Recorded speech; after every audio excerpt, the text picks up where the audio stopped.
Telugu news channel కి స్వాగతం. ఆత్మహత్య ఘటనపై మాజీ ఎమ్మెల్యే అదీప్ రాజ్ కుటుంబ సభ్యులు వివరణ.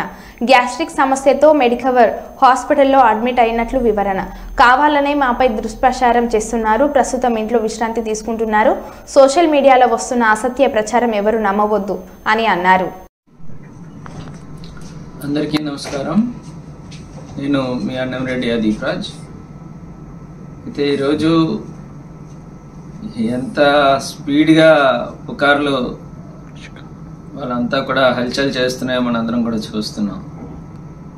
నిన్న సాయంత్రం 4 గంటల నుంచి 6 గంటల వరకు కూడా పెందుర్తి నియోజకవర్గ పరిధిలో ఉన్నటువంటి వైఎస్ఆర్ కాంగ్రెస్ పార్టీ ఆత్మీయ సమావేశం ఏర్పాటు చేసుకొని కార్యకర్తలందరితో కూడా బ్రహ్మాండంగా కార్యక్రమం చూసుకొని తదనంతరం కుటుంబంతో కలిసి సరదాగా బయటికి డిన్నర్ కూడా వెళ్ళి రావడం జరిగింది.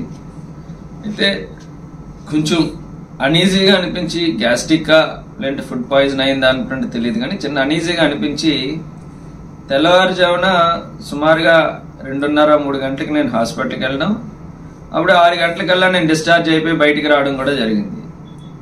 ఏమీ లేనటువంటి విషయాన్ని ఇవాళ ఏదేదో జరిగిపోయినటువంటి విధంగా దాన్ని ఎంతో పెద్ద విషయంగా ఇవాళ మీడియాలో కానీ సోషల్ మీడియాలో కానీ ప్రచారం చేస్తున్నారు. ఇవన్నీ కూడా అవాస్తవం. నేను క్షేమంగా హ్యాపీగా ఇవాళ మా ఇంటికి వచ్చి ఆల్రెడీ రిలాక్స్డ్గా నేను ఉన్నాను. మా కుటుంబ సభ్యులందరితో కూడా బాబుని ఇప్పుడే సిల్వర్ ఓక్ స్కూల్లో కూడా బాబుని కూడా జాయిన్ చేయడం, ఇవాళే జాయిన్ చేయడం కూడా జరిగింది. అంతా హ్యాపీగా ఉంది. ఎవరు ఎటువంటి సందేహాలు ఇటువంటి వార్తలు వీటిని కూడా నమ్మకూడదని చెప్పి మరీ కోరుకుంటూ ప్రజలందరి దీవెనలు ఆశీస్సులతో మరింతగా పార్టీని బలోపేతం చేయడానికి మళ్ళీ ఏదైతే మనం అనుకున్న స్కెడ్యూల్ ప్రకారం కార్యక్రమాలన్నీ కూడా సవ్యంగానే జరుగుతాయి. రేపు ఎల్లుండి నుంచి మళ్ళీ అందరికీ కూడా అందుబాటులో కూడా ఉంటాను.